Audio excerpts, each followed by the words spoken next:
Have you ever pondered the true essence of your desires in life? Imagine beyond the usual wishes like a loving partner, a fulfilling career, or a cozy home. What is it that deeply resonates with your soul? This question delves into the very core of our existence, seeking to uncover not just the everyday objectives, but the ultimate aspiration that gives meaning to your life. It's intriguing, isn't it? Many of us navigate life, grasping at desires from moment to moment or planning for years ahead, yet rarely do we stop to contemplate this profound question.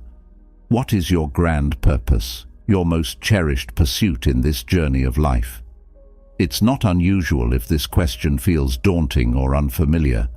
Our society often nudges us towards constant busyness, providing endless distractions, making it a rare endeavor to reflect on such profound aspirations.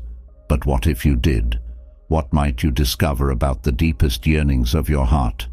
But main goal of a philosophy of life is a big goal for living. In other words, if you don't have a big goal in life, you don't have a good philosophy of life. Why is having this kind of philosophy important? That's because without one, there's a chance that you will live a bad life, despite all the fun things you might have done and the activities you liked while you were alive. Basically, there is a chance that you will understand you lost your one chance at life when you are close to death. Unfortunately, you wasted your life because you were too busy enjoying the little things that life has to offer to focus on something truly important. Let's say you can figure out what your main goal in life is. Also, let's say you can explain why this goal is important to reach. Even then, there is a chance that you will be wrong, especially if you don't have a good plan for how to get there. It's not likely that you'll reach it. So, the second part of a philosophy of life is a plan for how to reach your main life goal. What you need to do in your daily life to improve your chances of getting the thing you think is most important in life will be laid out in this plan. We can easily find experts who can help us find ways to keep our money from going to waste. We can find a lot of certified financial planners in the phone book. These people can help us make our business goals more clear. For instance, how much should we save for retirement? They can help us on how to achieve these goals once we've made them clear. But let's say we don't want to waste our money. What about our life? This person would make us think about our life goals and help us decide which ones are really worth following. Because our goals can clash, she would tell us that we need to choose which goal to prioritize when these conflicts happen. So, she will help us sort through our goals and put them in order of importance. Our grand goal in living will be the most important goal at the top of this list. We should not be ready to give up this goal in order to reach other ones. A life philosopher will help us choose a goal and then help us come up with a plan to reach it. The philosophy school at the nearby college is the most likely place to find a philosopher of life.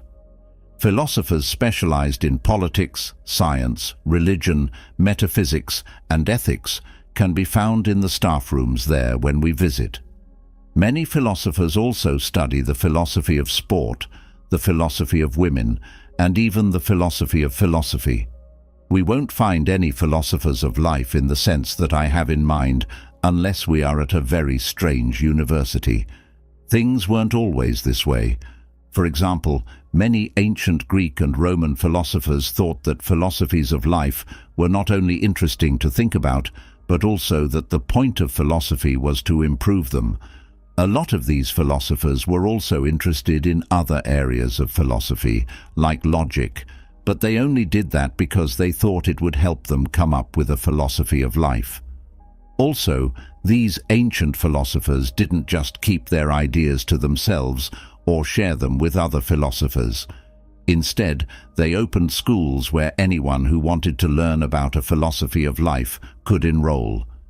People from different schools had different ideas about what they should do to live a good life. The Cynic school of philosophy, which pushed for a beautiful way of life, was started by Antisthenes, who was a student of Socrates. Aristippus, who was also a student of Socrates, started the Cyrenaic school, which pushed for a life full of pleasure. There are many schools in the middle, such as the Epicurean school, the Skeptic school, and most importantly for us, the Stoic school, which was started by Zeno of Citium. Philosophies of life were of no concern to the philosophers involved with these schools. According to Epicurus, vain is the word of a philosophy that does not heal any suffering of the mind. For just as there is no profit in medicine if it does not expel the diseases of the body, so there is no profit in philosophy either if it does not expel the suffering of the mind. Some people are looking for a philosophy of life in this video. In the video that follows, I talk about a philosophy that has helped me and that I think many other viewers will find helpful. The ancient Stoics developed this philosophy. There is an old philosophy of life called Stoicism, but anyone who wants to live a useful and satisfying life, that is, someone who wants to have a good life, should pay attention to it. To put it another way, this video tells people how they should live. To be more specific, I will pass on the advice that Stoic philosophers gave 2,000 years ago. A lot of my fellow philosophers don't want to do this, but then again, they're mostly interested in philosophy for academic reasons. Their study is mostly theoretical or history. On the other hand, my interest in Stoicism is very much based on practicality. This philosophy is something I want to use in my own life and help other people do the same. I think that the ancient Stoics would have supported both types of work, but they would have also stressed that the main reason to learn Stoicism is to use it. Another thing to keep in mind is that Stoicism is both a philosophy and a major psychological system. The Stoics understood that a life full of unfavorable emotions, such as anger, anxiety, fear, grief, and envy, is not a good one. They consequently developed into some of the most perceptive thinkers in the ancient world by becoming keen viewers of the workings of the human mind. They then came up with ways to stop bad emotions from starting and put them out when failure at prevention was inevitable. People who don't like intellectual theory should still be interested in these methods. After all, who among us wouldn't want to lessen the number of bad emotions we experience every day? I have studied philosophy all my adult life, but until Stoicism Reconsidered, in the last chapter, I talked about how Stoicism is going out and tried to figure out why it is in such bad shape right now. In this part, I'll try to bring the theory back to life. My goal is to make Stoicism more appealing to people who are looking for a life philosophy. I talked about philosophies of life in the beginning of this video. They tell us what things in life are worth chasing and what things aren't, and they also tell us how to get the things that are worth having. As we've seen, the Stoics believed that peace was important to seek. The psychological state in which we experience few negative emotions, like anxiety, grief, and fear, but a lot of positive ones, especially joy, will be recognized as the calm they wanted. The Stoics didn't argue that peace was important. Instead, they thought that most people would see its worth at some point in their lives. The Stoics became keen watchers of human nature in order to create and improve their plan for finding peace. They wanted to find out what kinds of things make people lose their peace of mind, how people can keep these things from happening, and how people can quickly get their peace of mind back when it does happen, despite their best efforts. By looking into these things, the Stoics came up with a set of rules for people who want to be calm. These were some of the suggestions they made. 1. We need to learn more about ourselves. As we conduct our daily business, we should pay attention to how we act and think about how we handled the events of the day on a regular basis. How did we react when we were insulted, when we lost something, or when we were under a lot of stress? Did we use Stoic psychological techniques in our answers? 2. Negative emotions should not stop us from using our thinking skills. To the extent that it is possible, we should also use our thinking skills to control our wants. In particular, we should use logic to persuade ourselves that things like fame and wealth aren't worth having, at least not if we want peace of mind, so they're not worth seeking. Similarly, we should use our thinking skills to persuade ourselves that even though some things are fun, doing them will disturb our peace of mind, and the peace of mind we lose will be greater than the happiness we gain. 3. If we find ourselves wealthy even though we didn't try to get there, we should enjoy it. The cynics, not the Stoics, were the ones who pushed for discipline. We should enjoy having money, but we shouldn't hold on to it. In fact, we should think about what we'll miss even as we enjoy it. 4. People are social by nature. We will be unhappy if we try to stay away from other people. Because of this, if we want peace, we should make and keep relationships with other people. But we should be careful about who we friend when we do this. Also, we should stay away from people whose values aren't good because we don't want their values to get into ours. But other people are always annoying, so if we keep in touch with them, they will occasionally make us unhappy if we let them. Much of the time that the Stoics spent thinking about how to make relationships with other people less painful. In particular, they came up with ways to deal with insults from other people and keep them from making us angry. The Stoics identified two main factors that contribute to human happiness: our insatiable hunger and our propensity to worry about things outside of our control. They came up with methods for getting rid of these forms of unhappiness in our life. The Stoics say that negative thinking can help us control our hunger. All things are transient, so we should think about that. We should prepare ourselves by visualizing losing the things and people we love most. Imagining losing our own life is also important. If we do this, we will learn to value the things we already have, which will make it less likely that we will develop a desire for something else. We shouldn't just think that things could be worse than they are. Sometimes we should make them worse than they would be. Seneca tells us to live in poverty, and Musonius tells us to choose not to take pleasure and comfort when they come up. One way to stop worrying about things we can't change is to sort the things in our life into 3 groups: those we have no control over, those we have full control over, and those we have some control over, but not full control over. Once this is done, we shouldn't worry about things we can't control. We should instead deal with things we can completely control, like our goals and ideals, and things we can partially control, like our daily tasks. We won't have to deal with as much unneeded anxiety if we do this.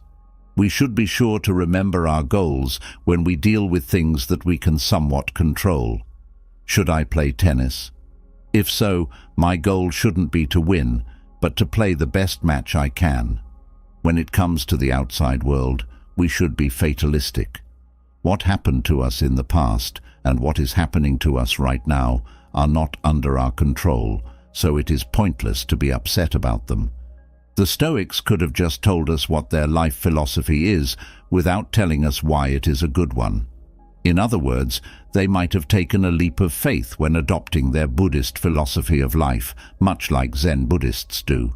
But because they were philosophers, they felt compelled to show that their philosophy of life was right, and that other philosophies were flawed in some way. The Stoics' first argument in favor of Stoicism was that Zeus created us and gave us reason, which distinguished us from other animals.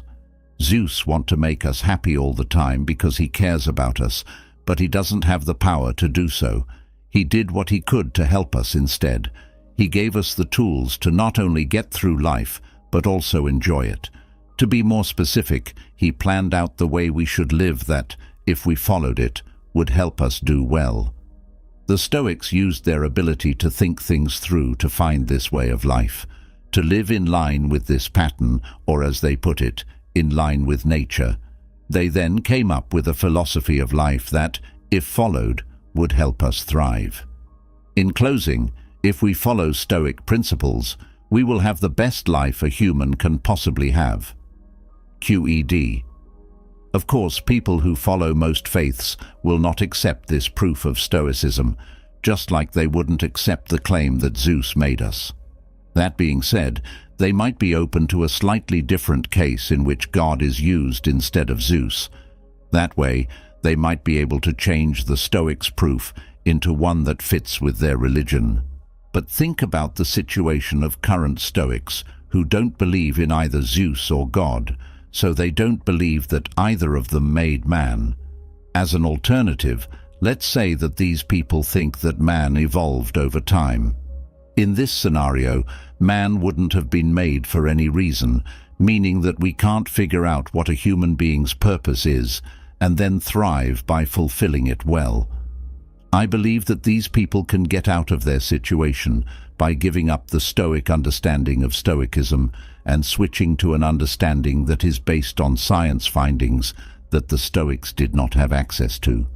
I'll show you how to do this. I wouldn't talk about Zeus or God if someone asked me why Stoicism works. Instead, I'd like to talk about evolutionary theory, which says that humans evolved through a series of interesting biological events.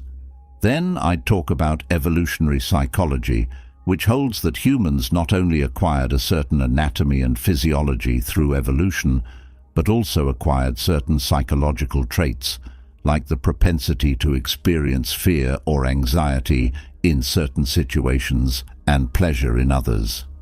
I would say that these traits developed not so that we could have a good life, but so that we would have a good chance of staying alive and having children. I would also say that, unlike Zeus or God, natural processes don't care if we do well. They only care that we stay alive and have children. An individual who is truly unhappy but still manages to live and have children will, in fact, have a bigger impact on development than an individual who is happy but chooses not to have children. At this point, I'd like to take a moment to make sure that my audience knows how our evolutionary past affects our psychological makeup today. Why do we experience pain, for instance?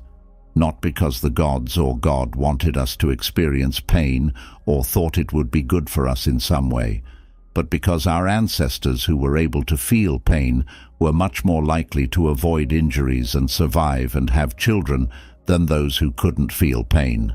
Because of this, people who could experience pain were better at passing on their genes than people who couldn't. As a result, humans have received the ability to experience pain. Our capacity to experience fear is also a result of natural processes. People in our evolutionary past who were afraid of lions were less likely to be eaten by one than people who didn't care about them. The same is true for our propensity to experience anxiety and hunger. People in the past who worried about where their next meal was coming from were less likely to go hungry than people who didn't think about how they would eat.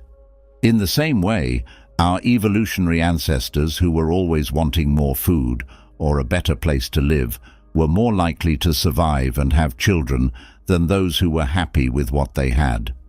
For the same reason that we can feel pain, we can also experience happiness. What makes something like sex feel good? People in our ancient past who liked having sex were much more likely to have children than people who didn't like it. Because we got the genes from ancestors who liked having sex, we also enjoy it. As we've seen, the Stoics believed that Zeus made us to be friendly. I agree with the Stoics that people are naturally friendly, but I don't believe that Zeus or God made us this way. Our evolutionary ancestors who were drawn to other people and joined groups of people were more likely to live and have children than those who didn't. This is why we are social. Not only are we evolved to want to have relationships with other people, I think we are also evolved to want to be important in their social circles. As evolutionary ancestors put together the groups, they had social orders within them, like how monkey troops do. A member of the group with low standing could lose access to resources or even be kicked out of the group, things that could put his life in danger. Also, the low-status men in a group were not likely to have children. So, ancestors who were driven to improve their social status, ancestors for whom getting social status felt good and losing it felt bad, were more likely to live and have children than ancestors who weren't interested in social status. Nowadays, people like to gain social rank and dislike to lose it. This is because of how we evolved. Because of this, it feels good when people praise us and hurts when they insult us. According to the Stoics, Zeus gave us the power to think so that we could be like gods. On the other hand, I believe that we evolved the ability to reason in the same way that we evolved other skills. Those of our ancient ancestors who could think and reason were more likely to live and have children than those who couldn't. Also, it's important to remember that we didn't learn to reason so that we could go beyond our innate wants, like the need for sex and social status. The opposite is true. We learned to think so that we could better meet our wants. For example, we could come up with complicated ways to satisfy our need for sex and social respect. Our evolutionary ancestors were able to live and have children by having the skills we have now. This doesn't mean, though, that we have to use these skills to stay alive and have children. In fact, because we can think things through, we have the power to abuse our genetic heritage. Let me explain. Take our ability to hear as an example. We got this skill through development. It was more likely for ancestors who could hear coming predators to live and have children than for those who couldn't. But this is not a function of current human ears. We could instead use it to listen to Beethoven, which doesn't help our chances of living and having children in any way. Not only do we abuse our hearing ability, but we also abuse the ears that evolved to help us hear. For instance, we could use them to keep our glasses or earrings in place. In the same way, our ancestors learned to walk because those who could did so were more likely to live and have children than those who couldn't. Even so, some people use this skill to climb Mount Everest, which greatly lowers their chances of survival. You can abuse your ability to think in the same way that you can abuse your hearing or your ability to walk in a way that has nothing to do with the survival and reproduction of our species. We can use it, in part, to get around the ways of acting that nature has built into us. Because of how we evolved, for example, having sex makes us feel good. But because we can think things through, we can choose not to have sex when the opportunity arises, because doing so would take us away from other goals we have set for ourselves, goals that have nothing to do with staying alive and having children. The decision to stay sterile, which will completely eliminate our chances of having children, is the most extreme. More importantly, we can use our reasoning skills to draw the conclusion that many of the things our evolutionary programming tells us to seek, like social status, and more of what we already have, may be useful if our only goal is to survive and reproduce, but not at all useful if our only goal is to experience peace while we are alive. As we've seen, the Stoics believed that Zeus made us vulnerable to pain, but he also gave us a tool, our ability to reason, that, if used correctly, could save us a lot of pain.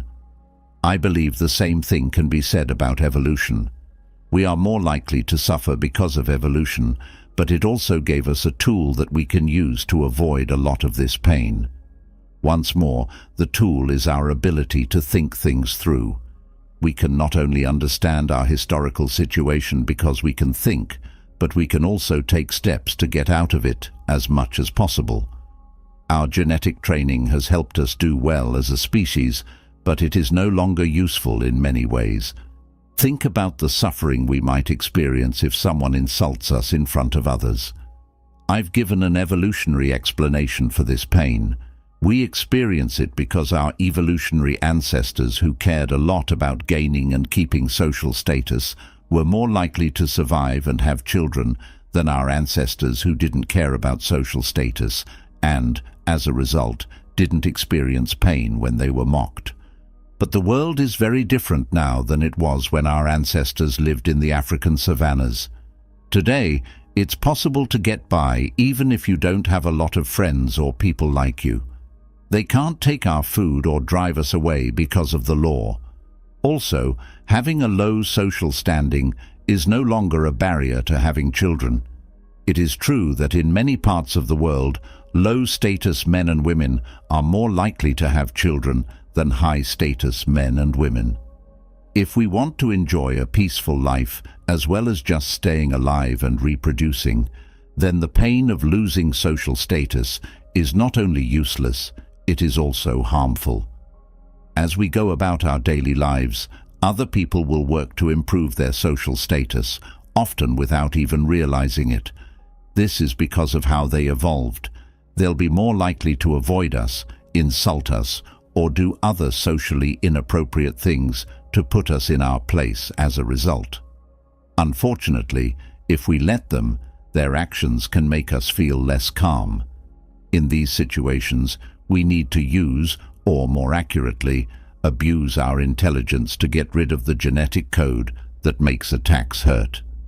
The other way to say this is that we need to use our thinking skills to make insults less painful and less likely to upset us. In the same way, think about how we can't get enough. Our evolutionary ancestors did better when they wanted more of everything, which is why we still want more of everything. But our hunger will ruin our peace of mind if we don't do something to control it. Our life is wasted on working hard to get things we don't have because we think that once we have them, we will enjoy them and stop looking for more.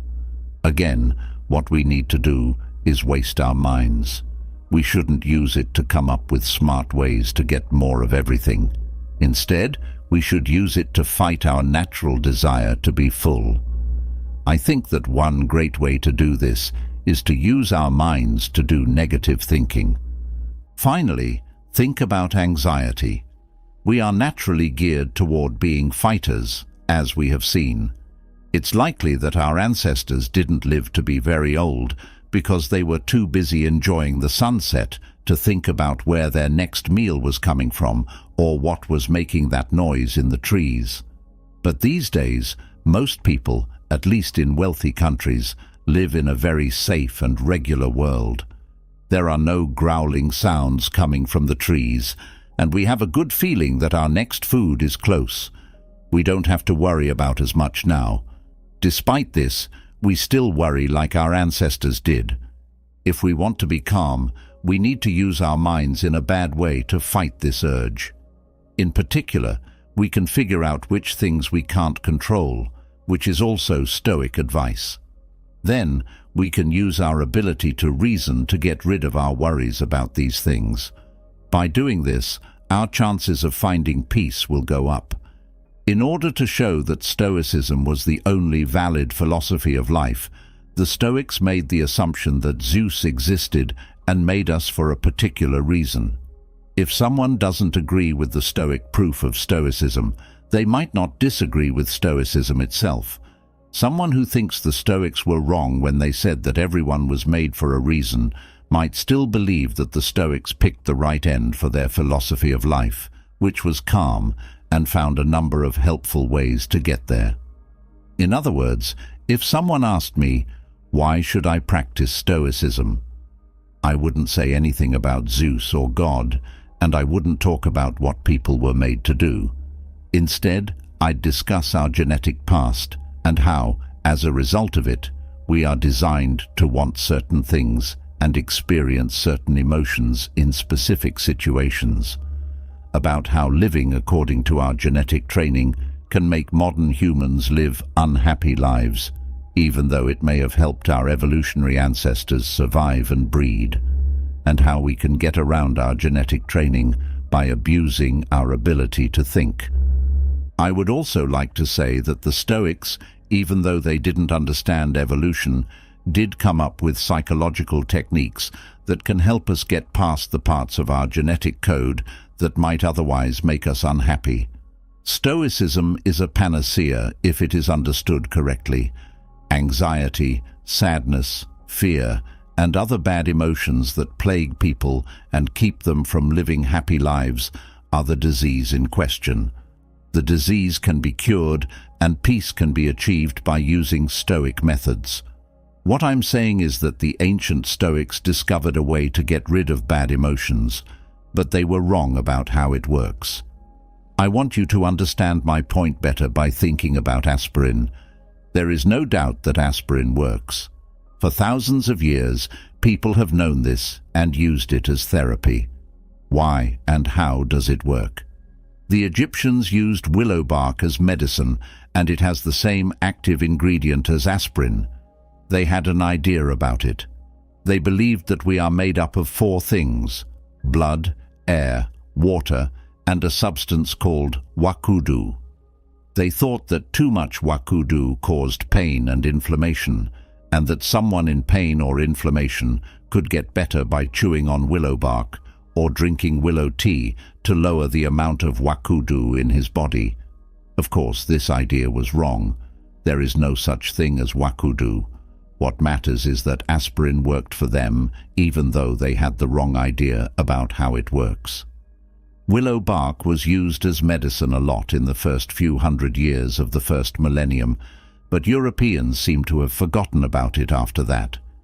It was found again by an Englishman named Reverend Edward Stone in the 18th century. He knew that willow bark could help with pain and fever, but he didn't know how it worked any better than the ancient Egyptians did. Chemical scientists figured out in the 1800s that salicylic acid is what makes willow bark work, but they still didn't know how or why it works. As it turns out, scientists didn't really figure out how aspirin worked until the 1970s. Arachidonic acid is made by damaged cells. It causes prostaglandins to be made, which in turn cause fever, inflammation, and pain by stopping prostaglandins from being made. This process stops when you take aspirin. Realize that the fact that many people don't know how or why aspirin works didn't stop it from working. I'd like to say the same thing about Stoicism. The Stoics were like the ancient Egyptians who found a way to treat a common illness and used it without understanding how it works. The Stoics discovered a way to deal with bad emotions, just as the Egyptians did with headaches and fever. To be more specific, they came up with a set of psychological techniques that, when used, could help people feel calm. The Egyptians and the Stoics were both wrong about how their cure works, but not about how well it works. People will remember that the early Stoics were very interested in science. They had very basic science, so it wasn't able to explain many of the questions they had. Because of this, they used a priori reasons for why Stoicism and its methods work, which are explanations that are not based on observations of the world, but on logical first principles. One has to wonder if they would have given different answers if they knew more about evolution and, more importantly, evolutionary psychology. At this point, someone may take the comparison to aspirin a step further and turn it against Stoicism. In the same way that we understand science better than the Stoics did, we also have medicines that they didn't have, in part because of this improved knowledge. In part, we have tranquilizers like Xanax that can help us feel less anxious when it's getting in the way of our peace. This makes me think there is a royal way to the peace the Stoics were looking for. We don't have to go to the shop to buy Seneca. We could get a prescription for Xanax from our doctor instead. The Stoic approach to finding peace is best described as antiquated, according to this line of thought from King. People who lived 2,000 years ago might have understood Stoicism because Xanax didn't exist and medical science was just getting started. It would be like going to a witch doctor for an ulcer if someone today used Stoicism to deal with their anxiety. Regarding the idea, I would like to say that while it is true that Xanax can help us feel less anxious, there are still reasons to avoid taking it and instead practice Stoicism. Let's turn our attention to a linked argument to help us understand this point. Given the state of modern medicine, an obese person has two options. He can change his lifestyle by, for example, eating less and different foods and working out more, or he can use science to treat his obesity by taking a weight loss drug or having surgery like a gastric bypass. Most doctors would suggest the first option, which is an old-fashioned change in lifestyle, even though there are more up-to-date, high-tech options available. These doctors would only suggest medicine or surgery if a change in living does not help the person lose weight. To back up this suggestion, doctors would say that surgery is risky and that weight loss drugs can have very bad side effects. When done right, exercise is not only safe, but also good for us. Also, the benefits of exercise are likely to spread to other aspects of our life. For example, we may find that we have more energy than we did before. Also, we're likely to feel better about ourselves. A lot of the same things can be said about using Stoicism to battle and avoid anxiety. Any number of Xanax users will tell you that it is safer than the medical options. Moreover, Stoicism has benefits that extend to other aspects of our life. Stoicism might not give us more energy like exercise does, but it will boost our confidence. In particular, we will be sure that we can handle anything that life throws at us. On the other hand, someone who takes Xanax won't feel as sure of themselves. He is very aware of how bad things would be for him if he couldn't get his Xanax. We can experience joy as a result of following Stoicism, which also helps us enjoy life and the things in it. One might think that taking Xanax won't give you this benefit. I know that my adaptation of Stoicism won't make everyone happy. Some philosophers might say that when I switch from a philosophical to a scientific justification of Stoicism, I have basically taken the psychological and philosophical advice from Stoicism and put it on the body justification of a completely different animal. They might also say that the ideology that came out of it is not a beautiful hybrid, but a horrible, strange beast. Yes, it is a Frankenstein. Fellow philosophers might then say that my use of science to defend Stoicism is clearly against Stoicism. As we have seen, the Stoics tell us to live in harmony with nature. But what I'm saying is that we use our ability to reason to go against our genetic training and live in a way that isn't in line with nature. Stoic purists might also say that I haven't taken into account the fact that different Stoics have different ideas when writing about Stoicism. Marcus, for example, seems to have felt more responsible than the other Stoics. Musonius and Seneca agreed that Stoics didn't have to be ascetics, but they had different ideas about how much they should enjoy life. Some will be upset that I didn't deal with these and other differences. In answer to these kinds of criticism, I'd like to say that what I've done in the last few pages is act as an intellectual detective. I've tried to figure out what people today need to do to accept the Roman Stoics' philosophy of life. The thing I learned is that these Stoics did not give us a handbook on how to become Stoics. In fact, Epictetus's guide is not even close to being such a book. Or, if they did write treatises on how to practice Stoicism, they have since been lost, and it is logical why they wouldn't give you a book to follow. During their time, people who wanted to learn Stoicism didn't have to read a book. They could go to a Stoic school instead. In order to do this, I had to piece together a type of Stoicism from different ideas that the Roman Stoics wrote about. In spite of coming from the ancient Stoics, this form of Stoicism is not at all like the Stoicism that any particular Stoic supported. It's also possible that the form of Stoicism I've created is different from the kind of Stoicism that people would have learned in an ancient school in some ways. What I've tried to do is build a type of Stoicism that will help me and maybe even those around me. To reach this goal, I have changed the philosophy to fit our situation. In this video, I talk about Stoic psychological techniques that I would suggest to someone who wants to find peace. I would also suggest that she read the works of the ancient Stoics, but I would tell her that if she did that, she would find that my version of Stoicism is different from, say, Epictetus' version. Besides that, I would say that she should pick Epictetus's version if she thought it was better for her than mine. I'm not the first Stoic to mess with Stoicism, that's for sure. As we've seen, the Romans changed Greek Stoicism to fit their needs. Individual Stoics were also not afraid to change Stoicism to fit their own needs. The Stoics thought of the principles of Stoicism not as being carved into stone, but as being shaped like clay that could be reshaped into a useful form of Stoicism. Seneca said it this way: "I do not bind myself to some particular one of the Stoic masters. I too have the right to form an opinion." For what I talked about, I used Stoicism the way I think the Stoics meant for it to be used. They didn't come up with Stoicism just to make future philosophers laugh.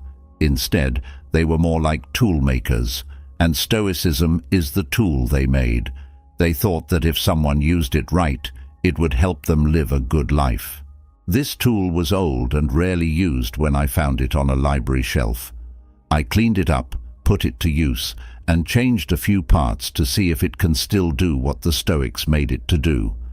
I found out, much to my surprise and pleasure, that it can. Even though many identical tools have been made since this one stopped being used, I have found that this one does the job better than them all. As I've already said, this video's main audience is made up of people who aren't philosophers and won't care about keeping Stoicism pure. They want to know if it works. Even if Stoicism can be said to work in some way, they will still ask if there is a better philosophy of life, one that offers the same or even more benefits for less money. A wise person will not choose Stoicism as their life philosophy if it does not work better than other options. Instead, they will choose something like Epicureanism or Zen Buddhism. Even though I've chosen Stoicism as my life philosophy, I don't say it's the only one that works, or even that it's better than other philosophies for everyone in all situations. I am only saying that Stoicism is a great way to find peace of mind for some people in some situations. I happen to be one of those people. So, who should try Stoicism? Someone who wants peace in the first place. In the end, that's what Stoicism claims to bring. So, someone who thinks something is more important than peace of mind would be silly to practice Stoicism. Some possible life philosophies will be eliminated if calm is your ultimate goal in life. For instance, it will get rid of hedonism, whose goal is not peace, but the most pleasure possible. But once we decide that peace is the most important thing in our life philosophy, we will still have to pick from the other life philosophies that share this goal. First, we have to pick from Stoicism, Epicureanism, skepticism, and Zen Buddhism. Which of these life philosophies is most beneficial to us? Which will help us find the peace we're looking for the most? I think it depends on who we are and what's going on around us. Because everyone is different, what works for one person might not work for someone else. In other words, there is no one-size-fits-all approach to life philosophies. Personally, I believe that some people are naturally good at Stoicism. You don't have to bring these people to Stoicism. They will figure it out on their own. Because they were born with Stoicism, these people are always positive and grateful for the world they live in. If they picked up Seneca and started reading, they would know right away that he was someone like them. Others would find it mentally difficult to follow Stoicism because of their nature. These people just won't think about the fact that they might be the cause of their own misery. The whole day, they wait, sometimes impatiently, for the one thing that will make them happy with their lives and themselves. They are sure that the missing element comes from outside of them. Someone needs to give it to them or do it for them. It could be a certain job, a certain amount of money, or a certain kind of plastic surgery.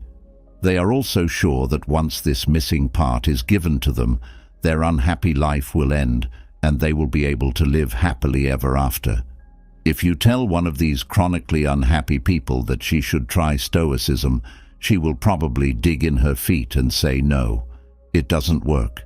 These kinds of cases are sad. These people are naturally pessimistic, which keeps them from taking steps to change their attitude, which greatly lowers their chances of feeling happiness. There is a middle ground between these two extremes for most people. They are neither born Stoics nor constantly unhappy. The people in this group might gain from practicing Stoicism, but many of them don't see any reason to try it or any other philosophy of life for that matter. They instead spend their days on autopilot when it comes to growth. Because of their genetic training, they are always looking for the good things, like the pleasure of having sex or eating a big meal, and avoiding the bad things, like the pain of being insulted in public. But one day, something could happen that stops them in their tracks. It could be a death in the family or a sudden realization. At first, they will feel a little lost. After that, they might go look for a philosophy of life. I would say that the first step in this kind of study is to look at their attitude and situation. After that, their goal shouldn't be to find the one true philosophy of life, but the one that fits them the best. There was a time when I was drawn to Zen Buddhism as a philosophy of life, as I described in the opening to this video, but the more I learned about it, the less appealing it became. I realized that Zen doesn't work with my nature in particular. I am a person who is always analyzing things. Present to work for me, I would have to stop being cerebral. Stoicism, on the other hand, wants me to use my logical skills. In light of this, I believe that practicing Stoicism is much less expensive than practicing Zen. Trying to answer koans or just sit with nothing on my mind for hours would probably make me unhappy. This won't be true for some people, though. Based on what has been said so far, it seems like I take all life philosophies to be equally true, or that I am a relativist. Do not worry. This is not the case. I won't try to convince anyone that peace of mind is the most important thing in life, but I will try to convince them not to pursue other goals in life. If you tell me, for instance, that the main goal of your philosophy of life is to experience pain, I will not believe that your philosophy is as true as Zen Buddhism or Stoicism. Instead, I'll assume you're very wrong as my guide. I have a question. Do you want pain? On the other hand, let's say you tell me that your life goal is the same as those of Zen Buddhists and Stoics, which is to find peace, but that you have a different way of doing it than they do. So sure are you that getting your name in People magazine is the best way to get it? When it comes to this situation, I will praise your insight in choosing a goal, but I will have real concerns about your plan to reach that goal. Do you really believe that being in People will make you feel calm? If so, how long do you think it will last? In short, the advice I give to people looking for a philosophy of life is the same advice I give to people looking for a partner. They should know that the best partner for them rests on who they are and what their situation is. In other words, no one is the perfect partner for everyone, and some people aren't even good for one person. They should also understand that for most people, having a partner who isn't perfect is preferable to having no partner at all in life. Similar to this, no one philosophy of life is best for everyone, and there are some philosophies of life that no one should follow. On top of that, most of the time, it's better for someone to have a less than perfect philosophy of life than to have none at all.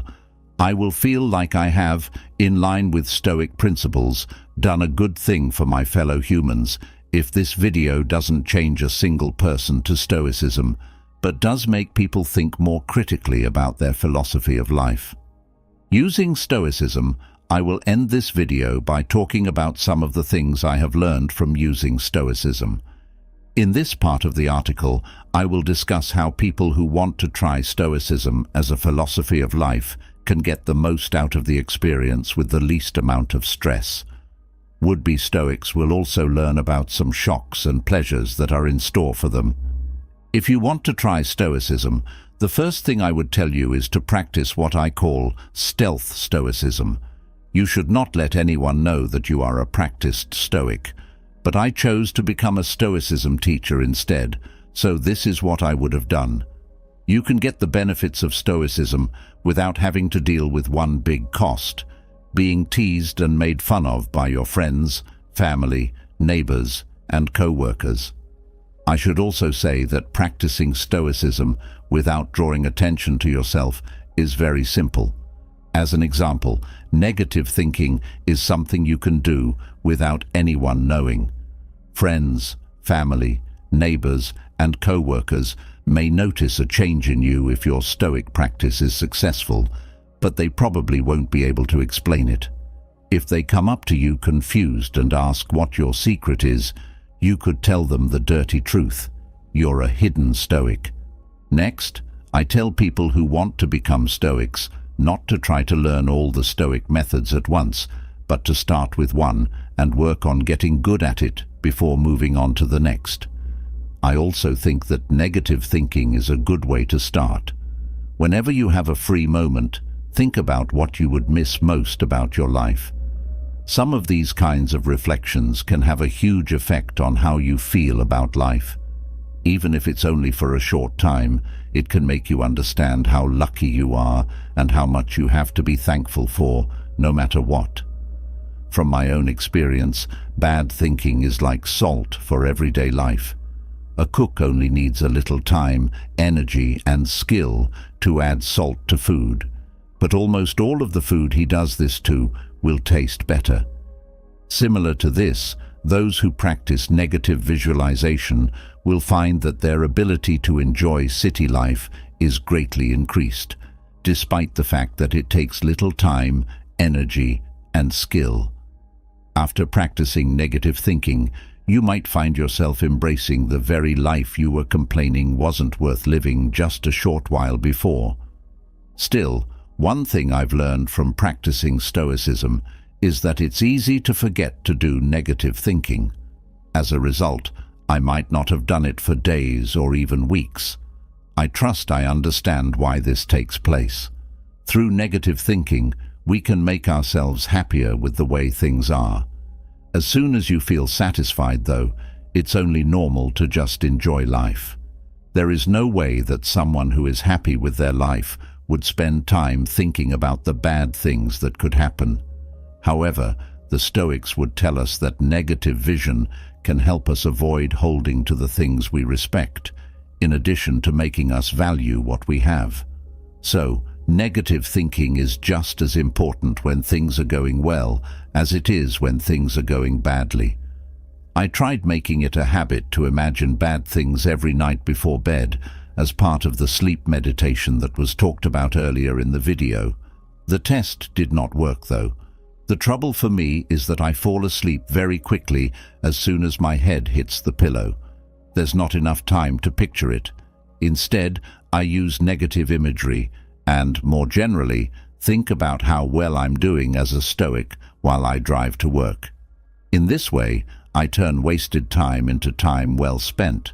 Next, a beginner Stoic should get good at using the dichotomy of control, which was talked about earlier.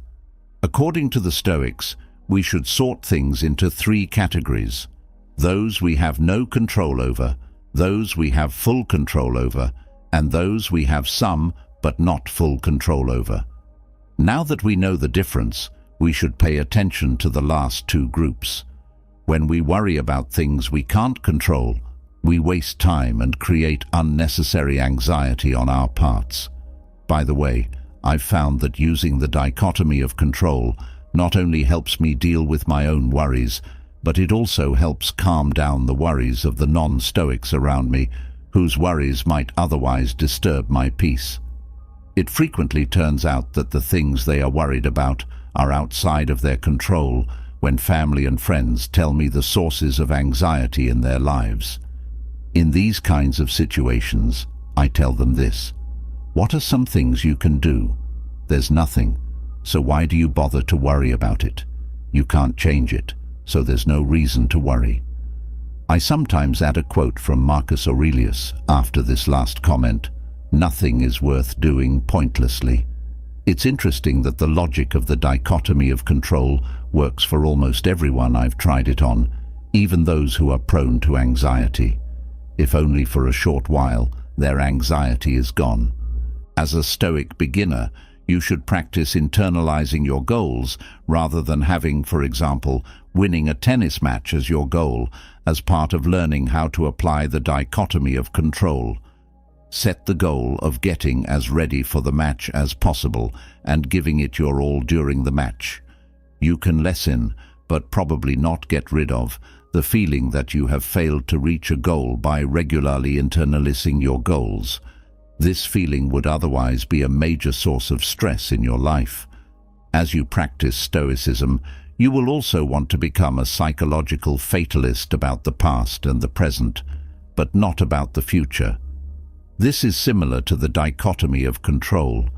When you want to learn something that will help you deal with problems that come up in the future that might get in the way of your tranquility, you will be ready to think about the past and present.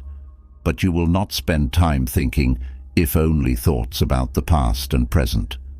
This will help you understand that since the past and present can't be changed, it doesn't make sense to wish they were different. You'll make every effort to embrace the present and accept the past, regardless of how it may have been. We have seen that other people are our enemy in the fight for peace. The Stoics spent a lot of time coming up with ways to deal with this enemy, and in particular, how to handle the comments of people we hang out with. As I've practiced Stoicism, one of the most interesting things that has happened is that I used to fear comments, but now I enjoy them. One thing is that I've started to gather insults. When I'm hurt, I think about it and put it into a category. Along those lines, I enjoy being insulted because it gives me a chance to improve my insulting skills. It may sound strange, but one effect of practicing Stoicism is looking for chances to use Stoic methods. What I have more to say about this will be below. One thing that makes taunts hard to handle is that they usually come as a surprise. You're having a nice conversation with someone when all of a sudden he says something that could be taken as an insult, even if he didn't mean it to be. Not long ago, I was talking to a coworker about the book he was writing. He told me that he was going to talk about some political writing I had done in this book. I was happy that he knew about my work and was going to talk about it, but then he put it down. He said, "I'm trying to decide whether in my response to what you have written, I should categorize you as evil or just misguided." I know that this kind of behavior is normal for students. We have a very controversial path. If people know about our work, we want them to respect it and, even better, agree with the opinions we've come to. What's wrong is that our co-workers want the same respect and admiration from us. Because someone has to give, professors regularly get into vocal fights on all college campuses. It's normal to put people down and insult them. This insult would have hurt me when I wasn't so calm, and I would have likely gotten angry. I would have fought hard to defend my work and done everything I could to respond to the insult. But on that particular day, having been influenced by the Stoics, I had the presence of mind to react to this insult in a way that was Stoic, by making fun of myself. "Why can't you make me look like a bad and stupid guide?" I inquired. When someone attacks me, I usually respond with humor that makes fun of myself. When someone criticizes me, I tell them that things are even worse than they seem. When someone says I'm lazy, for example, I tell them it's a wonder I get any work done at all. If someone says I have a big ego, I tell them that most days I don't even realize there are other people on the world until noon. You might think that these kinds of reactions are pointless because they make the person who insulted me look good. But by responding in this way, I make it clear to the person who insulted me that I am strong enough to not be affected by his words. It makes me laugh to think about them. In addition, by refusing to play the insult game and not responding to an insult with another insult, I make it clear that I think like that kind of behavior is beneath me. If I don't insult back, it's more likely to make the person who insulted me mad than if I did. Getting angry at other people is one of the worst things we can do. In the end, the anger will be a big problem for our peace. The Stoics understood that anger can ruin our life if we let it, and that it is anti-joy. I have been very aware of my emotions, and I have learned some things about anger as a result. First, I'm fully aware of how much my anger has a life of its own. Like a bug, it can go dormant for a while and then come back to make me unhappy when I least expect it. I might be trying to clear my mind of thoughts in yoga class when all of a sudden I get angry about something that happened years ago. This leads me to believe that Seneca was wrong when he said that being angry is not enjoyable. It feels good to let off steam when you're angry, but it feels bad to hold it in. Yes, it does feel great to let off steam and tell the person who hurt us how angry we are when our anger is justified and we are sure that we are right and they are wrong. To put it another way, anger is like a bug bite. You don't want to scratch it, but you do.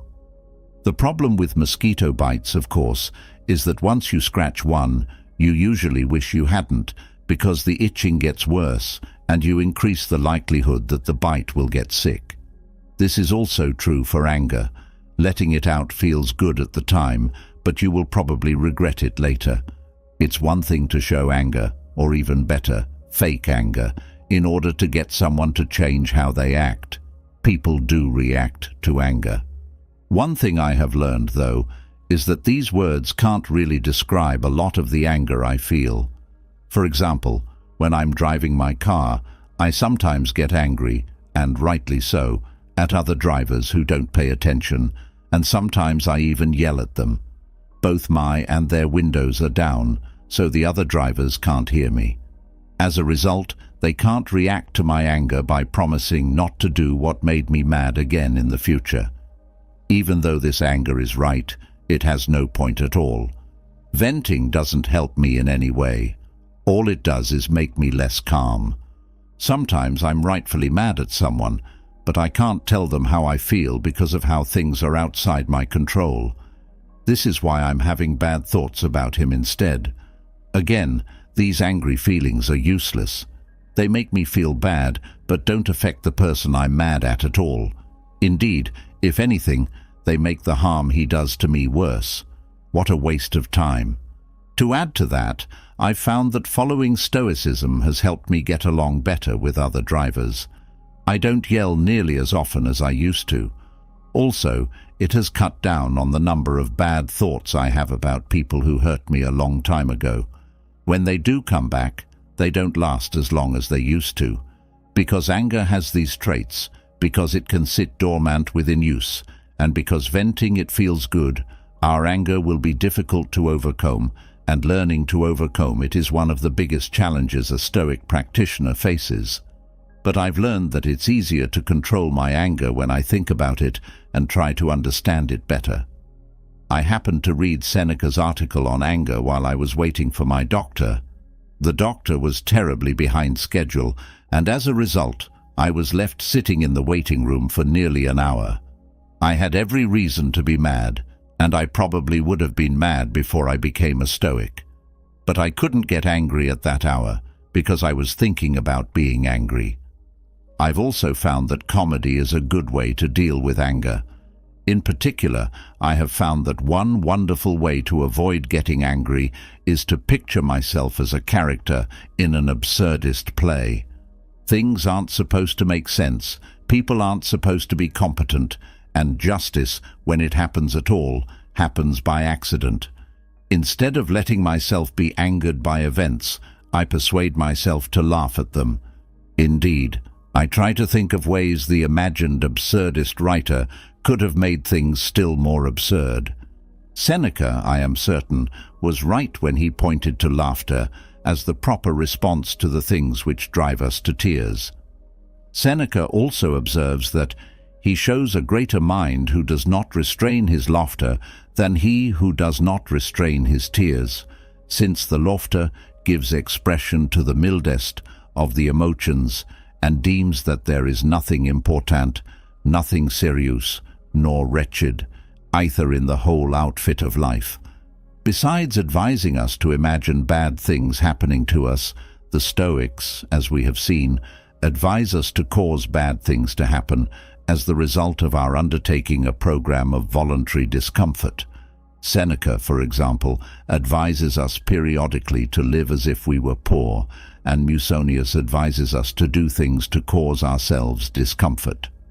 Following this advice requires a greater degree of self-discipline than practicing the other Stoic techniques does. Programs of voluntary discomfort are therefore best left to advanced Stoics. I have experimented with a program of voluntary discomfort. I have not attempted to go barefoot, as Musonius suggested, but I have tried less bold behavior, such as underdressing for cold weather, not heating my car in the winter, and not air cooling it in the summer. I have also started taking yoga classes. Yoga has improved my balance and flexibility, reminded me of the importance of play, and made me acutely aware of how little control I have over the contents of my mind. But besides conferring these and other benefits on me, yoga has become a wonderful source of voluntary discomfort while doing yoga. I twist myself into poses that are uncomfortable or, in some cases, border on being painful. I will, for example, bend my legs until they are at the very edge of a cramp and then back off a bit. My yoga teacher, though, never talks about pain. Instead, she talks about poses giving rise to too much sensation. She has taught me how to breathe into the place that hurts, which, of course, is physiologically impossible if what I am experiencing is, say, a leg cramp. And yet, the technique undeniably works. Another source of discomfort, and admittedly of entertainment and delight as well, is rowing. Shortly after I began practicing Stoicism, I learned to row a racing shell and have since started racing competitively. We rowers are exposed to heat and humidity in the summer, and to cold wind and sometimes even snow in the spring and fall. We are periodically splashed unceremoniously with water. We develop blisters and then calluses. Whittling down calluses is a favorite off-water activity of serious rowers. Besides being a source of physical discomfort, rowing is a wonderful source of emotional discomfort. In particular, rowing has provided me with a list of fears to overcome. The racing shells I row are quite unstable. Indeed, given half a chance, they will gleefully dump a rower into the water. It took me considerable effort to overcome my fear of flipping by, successfully surviving 3 flips. From there, I went on to work through other fears, including a fear of rowing in the pre-dawn darkness, a fear of pushing off from the dock while standing up in the boat, and a fear of being out in the middle of a lake hundreds of yards from the nearest shore in a tiny boat that has thrice betrayed me. Whenever you undertake an activity in which public failure is a possibility, you are likely to experience butterflies in your stomach. I mentioned above that since becoming Stoic, I have become a collector of insults. I have also become a collector of butterflies.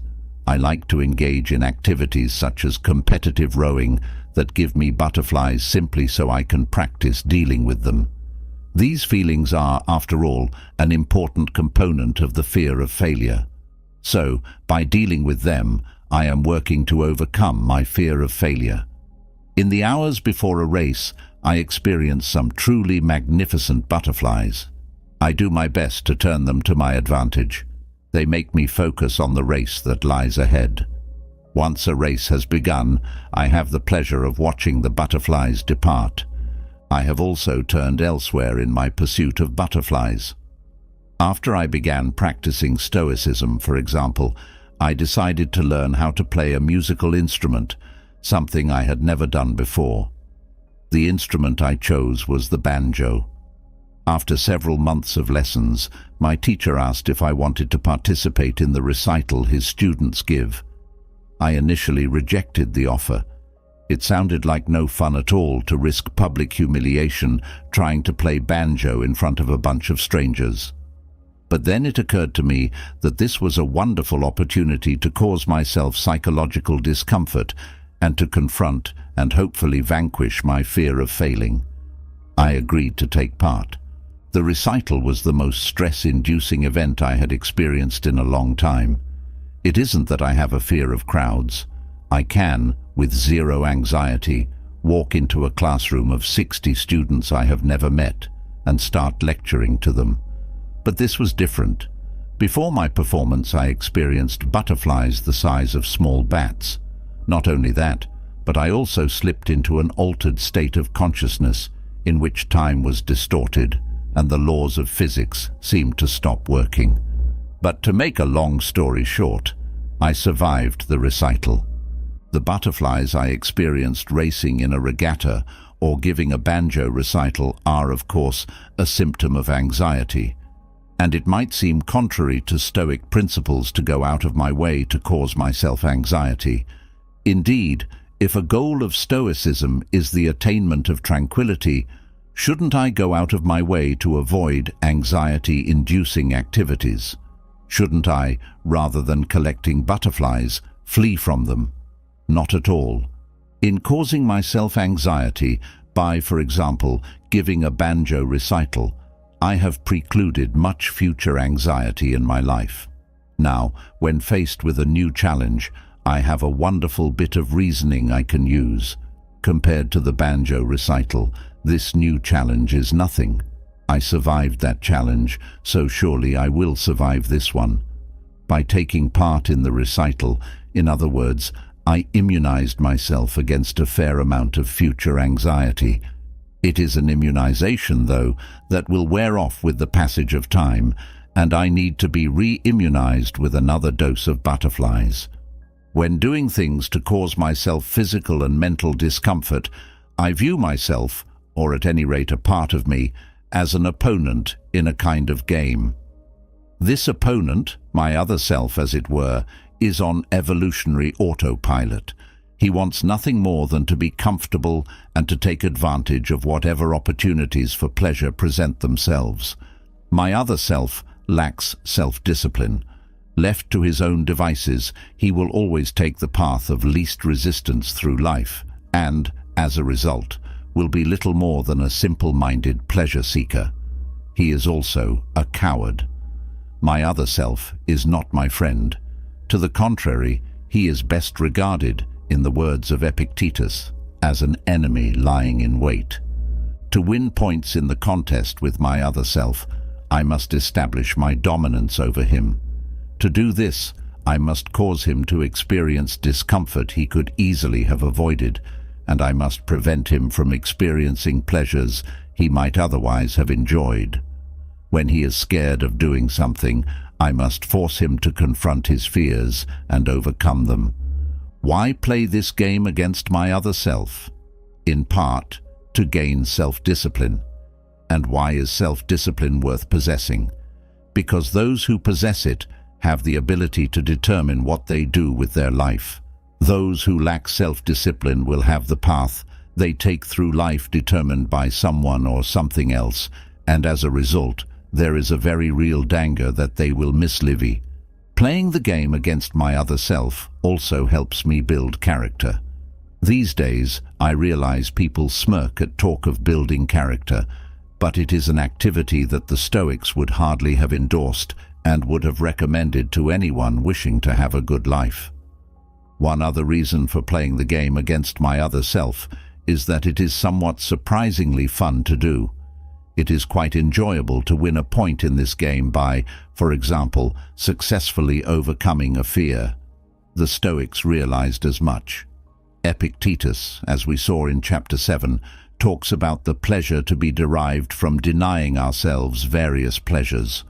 Along similar lines, Seneca reminds us that even though it may be unpleasant to endure something, we will, on successfully enduring it, be pleased with ourselves. When I row competitively, it may look as though I am trying to beat the other rowers, but I am, in fact, engaged in a much more significant competition, the one against my other self. He didn't want to learn to row. He didn't want to do workouts, preferring instead to spend the pre-dawn hours of sleep in a warm bed. He didn't want to row to the starting line of the race. Indeed, on the way there, he repeatedly whined about how tired he felt, and during the race, he wanted to quit rowing and simply let the other rowers win. "If you just quit rowing," he would say in his most seductive voice, "all this pain would come to an end. Why not just quit? Think of how good it will feel." It is curious, but my competitors in a race are simultaneously my teammates in the much more important competition against my other self.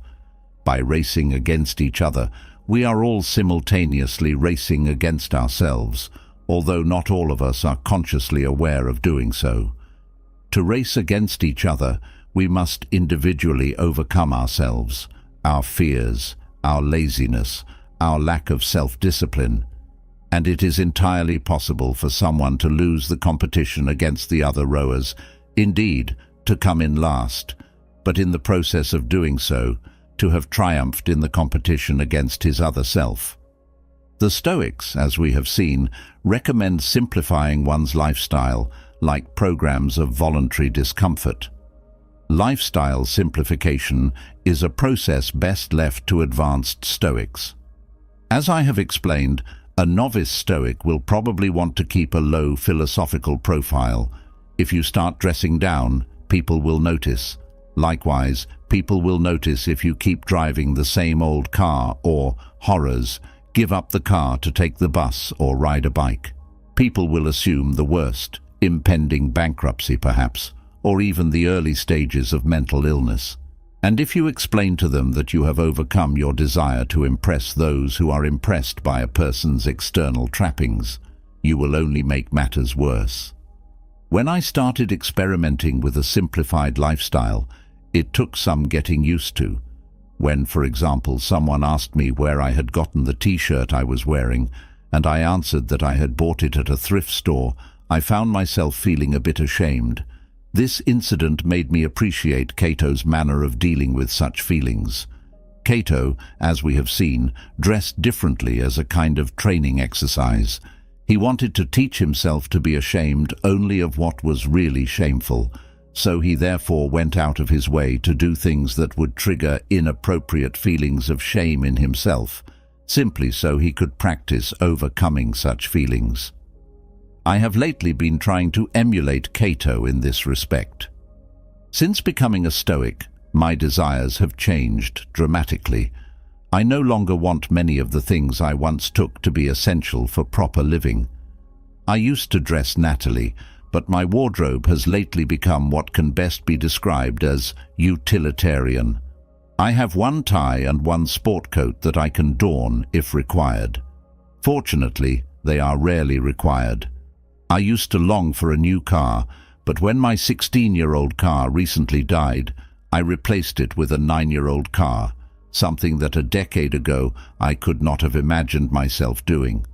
The new car, by the way, has two things that my old car lacked: a cup holder and a working radio. What joy! There was a time when I would have understood why someone would want to own a Rolex watch. Now, such behavior puzzles me. I used to have less money than I knew what to do with. This is no longer the case, in large part because I want so few of the things that money can buy. I read that many of my fellow Americans are in deep financial trouble. They have an unfortunate tendency to use up all the credit that is available to them, and when this doesn't satisfy their craving for consumer goods, they keep spending anyway. Many of these individuals, one suspects, would be affluent rather than bankrupt, and far happier as well, if only they had developed their capacity to enjoy life's simple pleasures. I have become dysfunctional as a consumer. When I go to a mall, for example, I don't buy things. Instead, I look around me, and I'm astonished by all the things for sale that I not only don't need, but can't imagine myself wanting. My only entertainment at a mall is to watch the other mall-goers. Most of them, I suspect, come to the mall not because there is something specific that they need to buy. Rather, they come in the hope that doing so will trigger a desire for something that before going to the mall they didn't want. It might be a desire for a cashmere sweater, a set of socket wrenches, or the latest cell phone. Why go out of their way to trigger a desire? Because if they trigger one, they can enjoy the rush that comes when they extinguish that desire by buying its object. It is a rush, of course, that has as little to do with their long-term happiness as taking a hit of heroin has to do with the long-term happiness of a heroin addict. Having said this, I should add that the reason I have so few consumer desires is not because I consciously fight their formation. To the contrary, such desires have simply stopped popping into my head, or at any rate, they don't pop nearly as often as they used to. In other words, my ability to form desires for consumer goods seems to have atrophied. What brought about this state of affairs? The profound realization, thanks to the practice of Stoicism, that acquiring the things that those in my social circle typically crave and work hard to afford will, in the long run, make zero difference in how happy I am and will, in no way, contribute to my having a good life. In particular, were I to acquire a new car, a fine wardrobe, a Rolex watch, and a bigger house, I am convinced that I would experience no more joy than I presently do, and might even experience less. As a consumer, I seem to have crossed some kind of great divide. It seems unlikely that having crossed it, I will ever be able to return to the mindless consumerism that I once found to be so entertaining. Let me now describe a surprising side effect of the practice of Stoicism. As a Stoic, you will constantly be preparing yourself for hardship by, for example, engaging in negative visualization or voluntarily causing yourself discomfort. If hardship doesn't follow, it is possible for a curious kind of disappointment to set in. You might find yourself wishing that your Stoicism would be put to the test so you can see whether you, in fact, possess the skills at hardship management that you have worked to acquire. You are, in other words, like a firefighter who has practiced firefighting skills for years but has never been called on to put out an actual fire, or like a football player who, despite diligently practicing all season long, has never been put in a game. Along these lines, the historian Paul Vane has commented that if we attempt to practice Stoicism, a calm life is actually disquieting because we are unaware of whether we would remain strong in the case of a tempest. Likewise, according to Seneca, when someone attempts to harm a wise man, he might actually welcome the attempt, since the injuries can't hurt him but can help him. So far is he from shrinking from the buffetings of circumstances or of men that he counts even injury profitable, for through it he finds a means of putting himself to the proof and makes a trial of his virtue.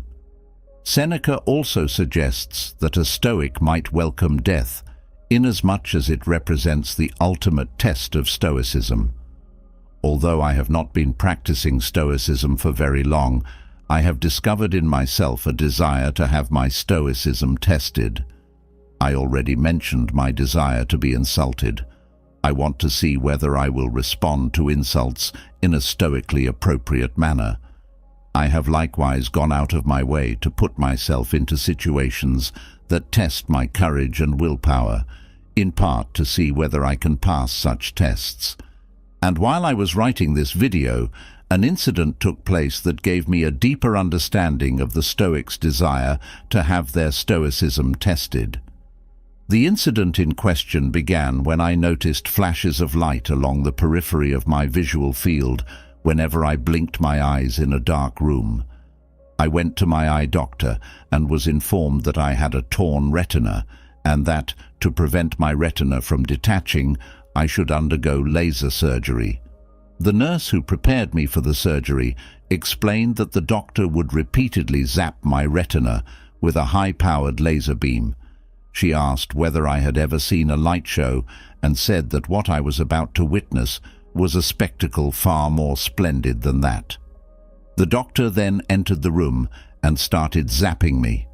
The first pops of light were indeed intense and beautiful, but then something unexpected happened. I stopped seeing the bursts of light. I could still hear the laser popping but saw nothing. Indeed, when the laser was finally turned off, all I could see through the eye that had been operated on was a purple blob that covered my entire visual field. It occurred to me that something might have gone wrong during the surgery. Perhaps the laser had malfunctioned, and that I might, as a result, now be blind in one eye. This thought was unsettling, to be sure, but after having it, I detected in myself another wholly unexpected thought. I found myself reflecting on how I would respond to being blind in one eye. In particular, would I be able to deal with it in proper Stoic fashion? I was, in other words, responding to the possible loss of sight in an eye by sizing up the Stoic test potential of such a loss. This response probably seems strange to you. It seemed, and still seems, strange to me as well. Nevertheless, this was my response, and in responding this way, I was apparently experiencing a predictable and some would say perverse side effect of the practice of Stoicism. I informed the nurse that I could not see in the eye that had been operated on. She told me at last, why didn't she tell me before, that this was normal and that my vision would come back within an hour. It did, and as a result, I was deprived, thankfully I think, of this opportunity to have my Stoicism tested. Unless an untimely death prevents it, I will, in about a decade, be confronted with a major test of my Stoicism. I will be in my mid-60s. I will, in other words, be beyond the threshold of old age. Throughout my life, I have sought role models, people who are in the next stage of life and who I thought were handling that stage successfully. On reaching my 50s, I started examining the 70 and 80-year-olds I knew in an attempt to find a role model. It was easy, I discovered, to find people in that age group who could serve as negative role models. My goal, I thought, should be to avoid ending up like them. Positive role models, however, proved to be in short supply. When I went to these 70 and 80-year-olds I knew and asked for advice on dealing with the onset of old age, they had an annoying tendency to offer the same nugget of wisdom: don't get old. Barring the discovery of a fountain of youth drug, though, the only way I can act on this advice is to commit suicide. It has subsequently occurred to me that this is precisely what they were advising me to do, albeit in an oblique manner. It has also occurred to me that their advice not to get old echoes Mysonius's observation that he is blessed who dies not late but well. It is possible that when I am in my 70s or 80s, I will conclude, as the elderly people I know seem to have concluded, that non-existence is preferable to old age. It is also possible, though, that many of those who find old age to be so burdensome have themselves to blame for their predicament. They neglected, while young, to prepare for old age. Had they taken the time to properly prepare themselves, had they in particular started practicing Stoicism, it is conceivable that they would not have found old age to be burdensome.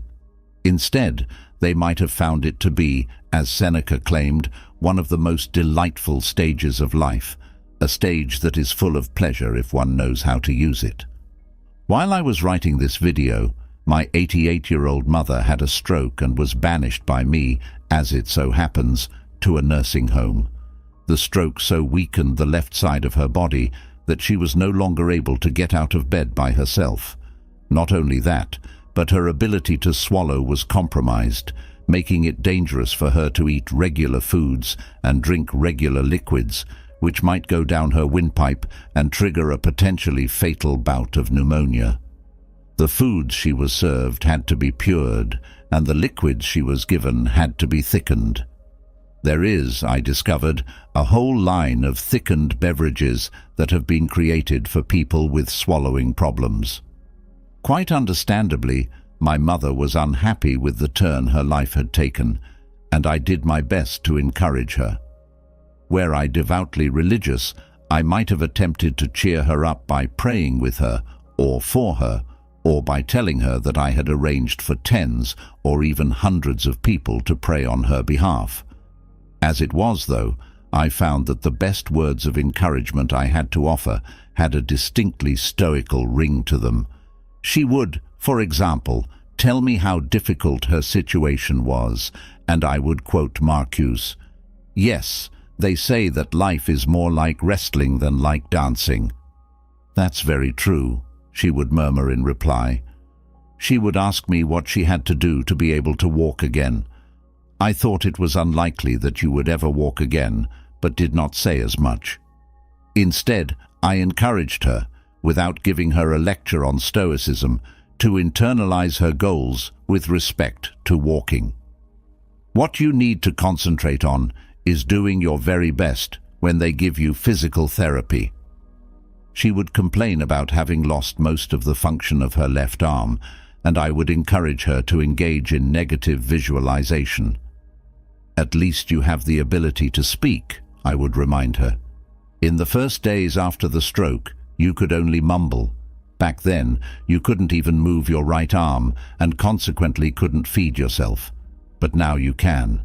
Really, you have lots to be thankful for." She would listen to my reaction, and after a moment of reflection, she would usually respond affirmatively, "I suppose I do." The exercise in negative visualization seemed to take the edge off her distress, if only temporarily. Time after time during this period, I was struck by how natural and appropriate it is to invoke Stoic principles to help someone cope with the challenges of old age and ill health. I mentioned above that the stroke made it dangerous for my mother to drink regular unthickened water. Being denied water made her quite naturally start to crave it. She would ask me in a pleading voice for a glass of water, not thick, but from the sink. I would refuse the requests and explain why, but as soon as I finished my explanation, she would ask again, "Just a glass of water, please." I found myself in the position of a loving son who was continually denying his elderly mother's request for a simple glass of water. After enduring my mother's pleas for a time, I asked the nurse what to do. "Give her ice cubes to suck on," she said. "The water in the ice will be released slowly, so there is little danger that she will aspirate it." As a result of this advice, I became my mother's personal iceman, bringing a cup on each visit. "The Iceman cometh," I would call out on arriving at her room. I would pop a cube into her mouth, and she would, while sucking it, tell me how wonderful the ice was. My mother, who in her prime had been a connoisseur of fine food and drink, had now become a connoisseur of ice cubes, something she had taken for granted her entire life. For her, an ice cube had merely been the thing you used to cool a beverage. Worth drinking was now giving her intense pleasure. She clearly enjoyed this ice more than a gourmet would enjoy vintage champagne. Watching her suck appreciatively on ice cubes, I felt a tinge of envy. Wouldn't it be wonderful, I thought, to be able to derive this much pleasure from a simple ice cube? It is, I decided, unlikely that negative visualization alone would enable me to appreciate ice cubes as intensely as my mother does. Unfortunately, it would probably take a stroke like hers to do the trick. Nevertheless, watching her suck on ice cubes has been quite instructive. It has made me cognizant of yet another thing that I take utterly for granted: my ability to gulp down a big glass of cold water on a hot summer day. During one visit to my mother, I encountered the ghost of Christmas future. I was walking down the hall of the nursing home toward my mother's room. Ahead of me was an elderly gentleman in a wheelchair being pushed by an attendant. When I got close, the attendant got my attention and said, pointing to her charge, "This man is a professor too." My mother, it turns out, had been telling everyone about me. I stopped and said hello to this fellow academic, who, it turned out, had retired some time before. We chatted for a while, but during our conversation, I was haunted by the thought that in a few decades' time, I might have this conversation again. Only then, it would be me in the wheelchair, and it would be some younger professor standing in front of me, taking a few moments out of his busy day to talk to an academic relic. My time is coming, I told myself, and I must do what I can to prepare for it. The goal of Stoicism, as we have seen, is the attainment of tranquility. Readers will naturally want to know whether my own practice of Stoicism has helped me attain this goal. It has not, alas, allowed me to attain perfect tranquility. It has, however, resulted in my being substantially more tranquil than was formerly the case. In particular, I have made considerable progress in taming my negative emotions. I am less prone to anger than I used to be, and when I find myself venting my anger at others, I am much more willing to apologize than was formerly the case. I am not only more tolerant of put-downs than I used to be, but have developed a near-complete immunity to garden variety insults. I am also less anxious than I once was about the disasters that might befall me, and in particular about my own death. Although the real test for this, as Seneca says, will be when I am about to take my last breath. Having said this, I should add that although I may have tamed my negative emotions, I have not eradicated them, nor is it likely that I ever will. I am nevertheless delighted to have deprived these emotions of some of the power they used to have over me. One significant psychological change that has taken place since I started practicing Stoicism is that I experienced far less dissatisfaction than I used to, apparently as the result of practicing negative visualization. I have become quite appreciative of what I've got. There remains, to be sure, the question of whether I would continue to be appreciative if my circumstances changed dramatically. Perhaps without realizing it, I have come to cling to the things I appreciate, in which case I would be devastated to lose those things. I won't know the answer to this question, of course, until my Stoicism is put to the test. One other discovery I have made in my practice of Stoicism concerns joy. The joy the Stoics were interested in can best be described as a kind of objectless enjoyment, an enjoyment not of any particular thing but of all this. It is a delight in simply being able to participate in life.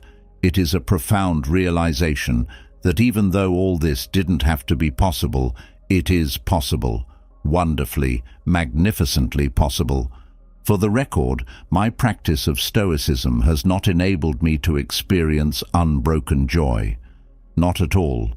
Nor have I experienced the higher kind of joy that a Stoic sage might experience, a joy at the realization that his joy cannot be disrupted by external events. But my practice of Stoicism does seem to have made me susceptible to periodic outbursts of delight in all this. It is curious, but when I started experiencing these outbursts, I wasn't quite sure what to make of them. Should I embrace my feelings of joy, or hold them at arm's length? Indeed, should I, as a sober-minded adult, attempt to extinguish them? I have since discovered that I am not alone in being suspicious of feelings of joy. Then it dawned on me what utter foolishness it would be to do anything other than embrace them. And so I have.